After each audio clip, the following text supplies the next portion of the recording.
Today is the Feast of All Saints. All those holy men and women who have shared in our faith in the hope of the resurrection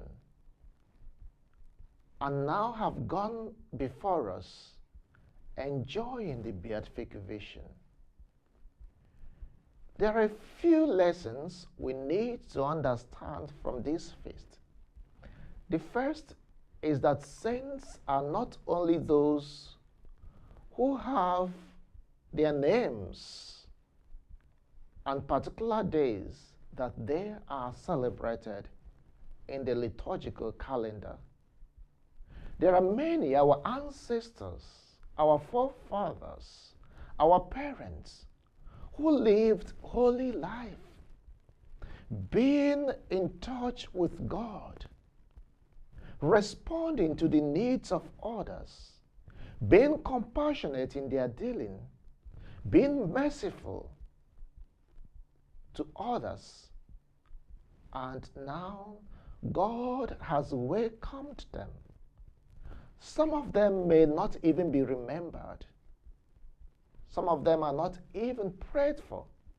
But these lived lives that we must imitate. And the church has given that today as a day to celebrate and remember all these people. The second thing we learn is that their achievement is our hope. These lived in the hope of the resurrection, and they remind us of this universal call to holiness, to live a holy life, having the hope in the resurrection of Jesus Christ. Jesus died and rose, and Paul would tell us in his letter to the Corinthians. And if Christ had not died, then our hope of rising from the dead would be useless, and our even preaching it would be useless. Today's readings give us hope. In the first reading from the book of Revelation, John tells us of a multitude of people from all walks of life, unable to count, from every race, every language, every tongue. These are those that celebrate with the Lamb, the victory of the Lamb. But one thing stands out. They persevered. They were faithful to their lives. Faith is something that unites them and ourselves. These were those who have washed their robes white in the blood of the Lamb. A paradox.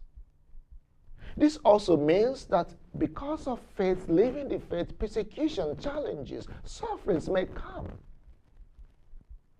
But how do we dispose ourselves to it? How do we respond to this need?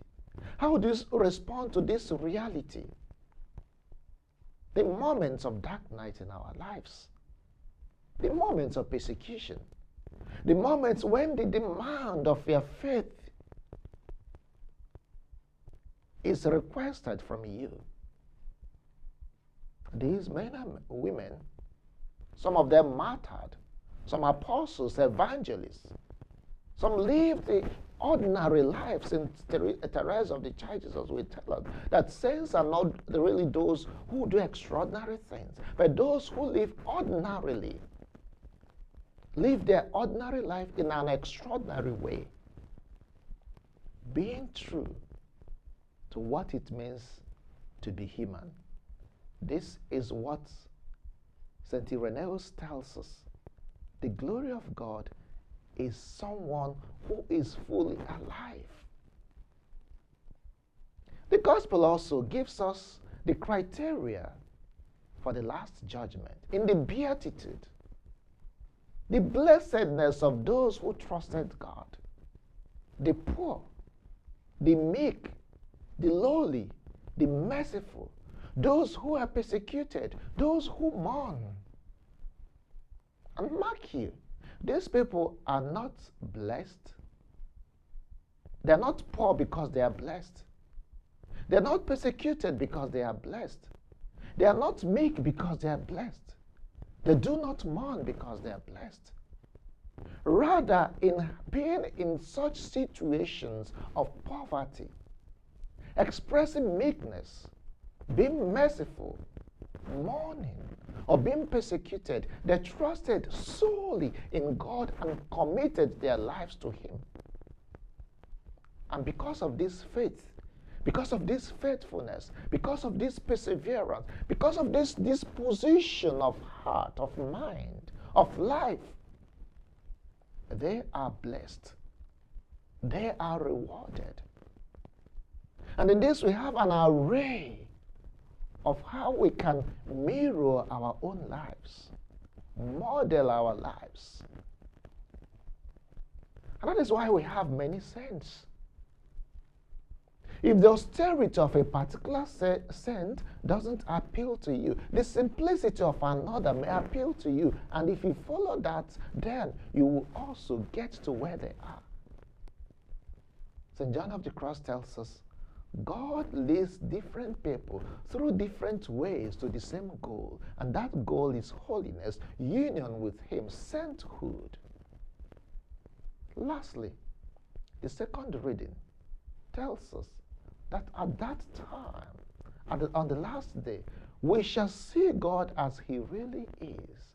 We shall also be like Him. And invites us to have this hope, to live with this hope. And if we have this hope, then everything we do, our dealings with the world, our dealings with others, our relationship with God, will be based on this. So with this, let us celebrate these saints. Let us thank God for the gift of their lives, for the gift of their faith. Let us also make conscious effort to live as they did. Whenever we celebrate the saints, these are weak men and women, but we celebrate the grace of God at work in them. But the grace works or builds on nature and on the disposition of the individual.